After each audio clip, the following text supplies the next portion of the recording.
The United States proved once again that we have the most powerful, most lethal, most sophisticated, and most fearsome. It's a fearsome military on planet Earth, and it's not even close. I've been saying it for a long time. Nobody can take us. I've been saying it for a long time. Nobody can take us. I've been saying it for a long time. Nobody can take us. Shalom. First, I start off by giving all great honor to Yahawashi, Yahawashi, Merkakadash. Double honor to Jesus, Allah's and apostle of great millstone, likewise, brothers, but not this truth.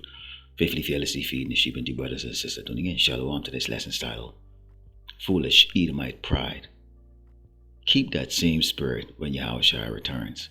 Now, you saw in the opening clip, and this is now trending on these platforms, with this devil boasting, of their conquest out there in Venezuela. Okay, and this doesn't come as any surprise to the man of the Lord that, this man, represents that red horse spoken in the book of Revelation 6 and 4. Okay, that's going to take peace from the earth. They're really feeling themselves, and, as you heard, he said, who can challenge us? Okay, the same type of mentality he had when you go into the book of Obadiah 1 and 3, where, he boasts, who can bring me down? Let's start off with our first scripture here. This is the book of Proverbs 16 and verse 18. It reads, pride goeth before destruction, and a haughty spirit before a fall. Now, see, when you're wicked like the so-called white man, the Edomites, you would pick on nations, or tribes that are particularly weak, you go back, when they came to the so-called New World and they saw, the children of Israel over here, particularly the tribe of Gad, they saw them as just easy pickings, easy to manipulate and kill.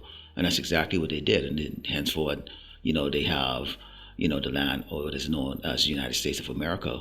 They also went down in South America and did the exact same thing. And since then, this man has just waged war on all the tribes on this earth, in particular the children of Israel.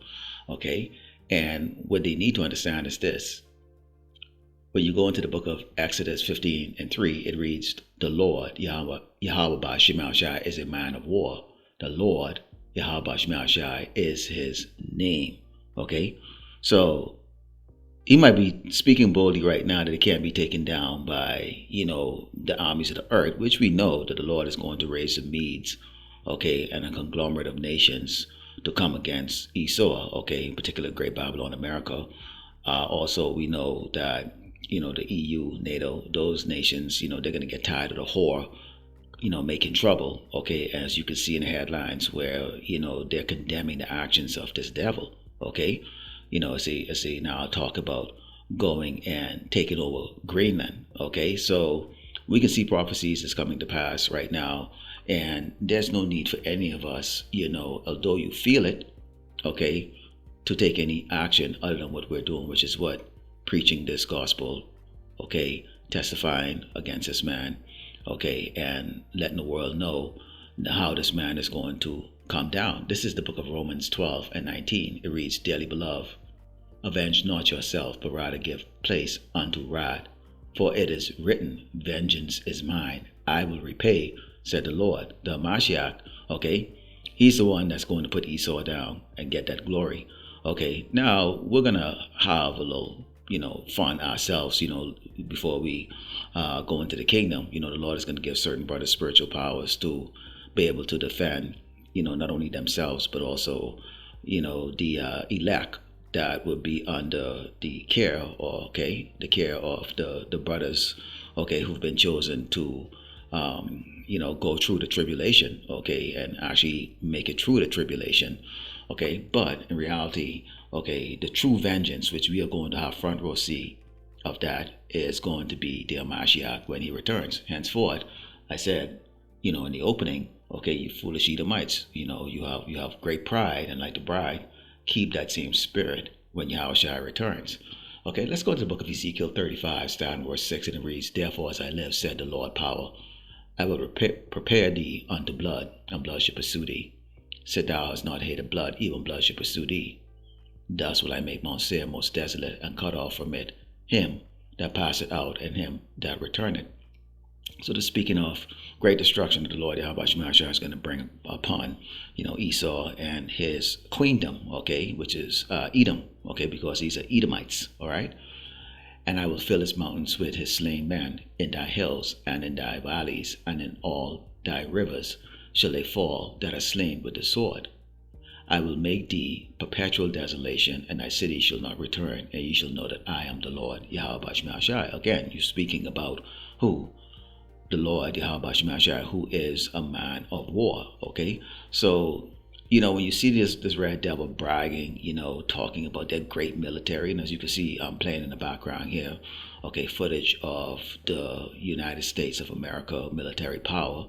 Okay, and I'm quite sure they have other things that they haven't revealed to the public, top secret things. And the Lord Yahawashi gave them the ability to create those anti-gravitational airplanes and fighter jets and other special weapons, okay, to go against Yahawashi when he returns. Because keep in mind, Yahawashi is not only going to destroy Esau, he's going to destroy the armies of these other tribes on this earth, and we're going to get to that, okay? Let's continue here. It says, because thou hast said, these two nations and these two countries shall be mine, and we will possess us, speaking about the northern and southern kingdom, okay, the true biblical Hebrew Israelite, okay, the Israelites and the Jews, whereas the Lord Yahawashi was there. Therefore, as I live, said the Lord power, I will even do according to thine anger, and according to thine envy, which thou hast used out of thy hatred against them, and I will make myself known among them when I have judged thee. So you see that? Okay. So the Lord Yahawashi, okay, he's going to bring upon Esau the same type of wrath that Esau brought on us. Okay. We have to walk around in constant fear, on eggshell, being mindful of what we say, not to look so aggressive because, these paranoid, schizophrenic crackers, particularly the men, they're ready to pull out a sword and put you in the spirit world, okay, because they feel threatened, okay, and they should feel threatened because the Lord Yahawashi, okay, is making a threat to them, okay, in a big way, in a grand way, okay. So we as the servants of Yahawashi, we're not the ones that Esau should fear, okay. He should fear the words that's coming out of our mouth, but he should fear who is coming, okay, and we would love, I can speak for myself personally, would love to see them have the same exact spirit. Because we know if Yahawashi was to pop open the sky right now, these crackers would shit themselves, okay? We always shit ourselves, okay? Hoping, if you're part of the elect, he don't put you in the spirit world. But these crackers will shit themselves, okay? Let's go into the book of Joel 3 and start verse 11, because when you look at how the Lord Yahawashi is going to do this, okay, he's going to deal with all the tribes on this earth, okay, and we're going to get to the destruction of Esau, okay, but let's start off with this. This is Joel 3, verse 11, and it reads, assemble yourselves and come, all ye heathen, and gather yourselves together round about, thither cause thy mighty ones to come down, O Lord Yahawashi. Let the heathens be wakened and come up to the valley of Jehoshaphat, for there will I sit to judge all the heathens round about. So he's calling together all of the armies of the earth, okay, into a particular place. We know this is probably going to be more likely in what they call the Middle East, okay. Put ye in the sickle, for the harvest is ripe. Come, get you down, for the press is full, the fats overflow, for the wickedness is great. Multitudes, multitudes in the valley of decision, for the day of the Lord Yahawashi is near in the valley of decision. So see that? It's very near, okay? The fact that they did what they did in Venezuela, okay, threatening these other nations. You have China right now saying, hey, we got nukes, okay? Russia saying, they're looking because, you would too. Think about it. Like if you were sitting, in your little, cul-de-sac or your little neighborhood, and you're hearing, gangs are going around and breaking into houses, you start to maybe, and I'm just thinking, how the people in the world or in the fleshly thought would think. You can start getting strapped, prepare yourself to defend your household. And this is what these other nations are doing right now, because what they're seeing right now is they had all agreed on how you would actually go and invade a country or have a conflict. And, you sit as diplomats and kings of the earth, and you speak, peaceably about things, okay? But herein you have this red man, this devil, okay? He doesn't want to speak like that. He wants to use the sword because that's his blessing. See, we told you, sooner or later, they will reveal themselves. Let's go into the book of 2nd Ezra, and let's talk about what happens when Yahawashi returns. This is exactly how it's going to look. And I really wish Hollywood would do a movie depicting this, okay? But they never do, right? This is verse 1. It reads, "And it came to pass after 7 days, I dreamed a dream by night, and lo, there arose a wind from the sea, that it moved all the ways thereof. And I beheld, and lo, that man waxed strong with the thousands of heaven.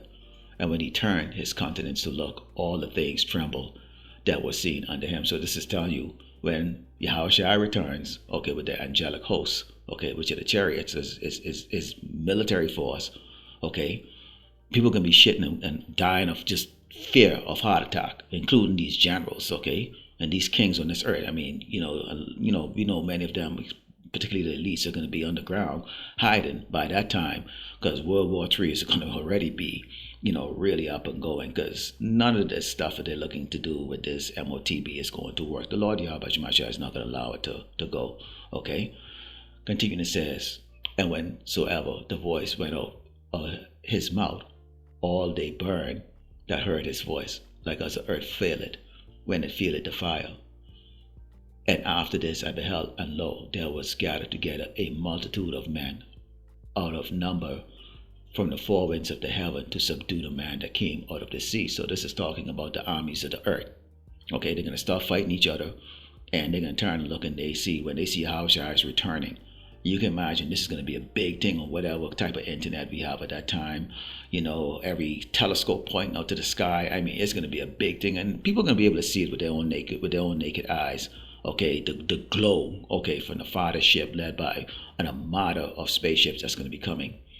And it reads, "But I beheld, and lo, he had graved himself a great mountain, and flew up upon it." So this is telling you the size of the Father ship, which, many describe as like a mountain. Okay, this is how big it is. And it says, "But I would have seen the region or place whereout the hill was graven, and I could not." He couldn't see the end or the beginning of it. He just saw there was something that was just massive. "And after this I beheld, and lo, all they which were gathered together to subdue him were sore afraid, and yet thus fret." So they're going to be scared, but the Lord is going to put the spirit in Esau to go and fight. You're going to have to. This is going to be the real life, war of the worlds, or what they would call Independence Day. Okay, so they're going to be so scared because they've never seen anything like it, an angelic force. Okay, nothing like they've ever seen. Okay, in comparison to that primitive weaponry here on this earth. So this man talking about, nobody has weapons like we do and all that stuff like that. We know, okay, that your weapon is no comparison to Yahawashi that's going to be coming. Continuing. So as we see here at this point, they're scared, but the Lord put the spirit in them that they have to fight. You have to fight. Hey, the people on the earth are scared as shit. Hey, do something, okay? So here's what happens when they go and try to fight him. "And lo, as he saw the violence of the multitude that came in, and they came in, they shooting at them, shooting missiles, whatever they got, he neither lift up his hand, nor held sword, nor any instrument of war. But only I saw that he sent out of his mouth as if it had been a blast of fire, and out of his lip a flaming breath, and out of his tongue he cast out sparks and tempests." So this is Yahawashi is going to open his mouth and speak, and here's what happens to all these people. Okay, all these military forces. "And they were all mixed together, the blast of fire, the flaming breath, and the great tempest, and fell with violence upon the multitude which was prepared to fight, and burned them up every one, so that upon a sudden of an innumerable multitude nothing was to be perceived, but only dust and smell of smoke. When I saw this, I was afraid." I would be too, if you saw that. Okay, he opened his mouth, and basically they all turned to dust. Okay, something came out of his mouth like lightning and lasers or whatever the case is like that, but it turned all of their forces into dust. What force on this earth can go up against that? This is how how these nations are going to be dealt with. But let's go to Great Babylon, America in particular. This is the judgment. Let's go to Revelation 18 and start where 7 reads, how much she had glorified herself and lived deliciously. So much torment and sorrow give her. For she said in her heart, I sit a queen, and I'm no widow, and she'll see no sorrow. So this is how this place is. No starving, nobody's hungry. They have their money is the money of the earth. Everybody come to them for everything. Nobody dare bite the hand that feeds them. These nations don't want to come up against America for the simple reason, okay? Well, what do we do? I mean, she buys all our stuff, okay? So they have a problem. As we read further into this, you can see where they lament after Great Babylon, America is destroyed. Continue, it says, therefore shall a plagues come in one day, death and mourning and famine, and she shall be utterly burned with fire, for strong is the Lord, power who judge her. Okay, one day. Okay, and then here's how the kings of earth are mourning. And the kings of the earth who have committed fornication lived deliciously with her shall bewail her and lament for her when they shall see the smoke of her burning, standing afar, or for the fear of her torment, saying, alas, alas, that great city Babylon, that mighty city, for in 1 hour is thy judgment come. 60 minutes.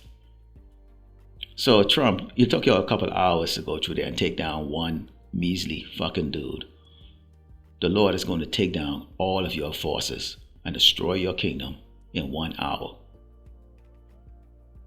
So you shouldn't have any pride. But you're an Edomite, so you can't do any better. You have to brag, because right now nobody's challenged you. But that's going to come to an end real soon. Lord willing, the elect was edified at the close by giving all glory and honor to Yahawashi, Yahawashi, Shalom.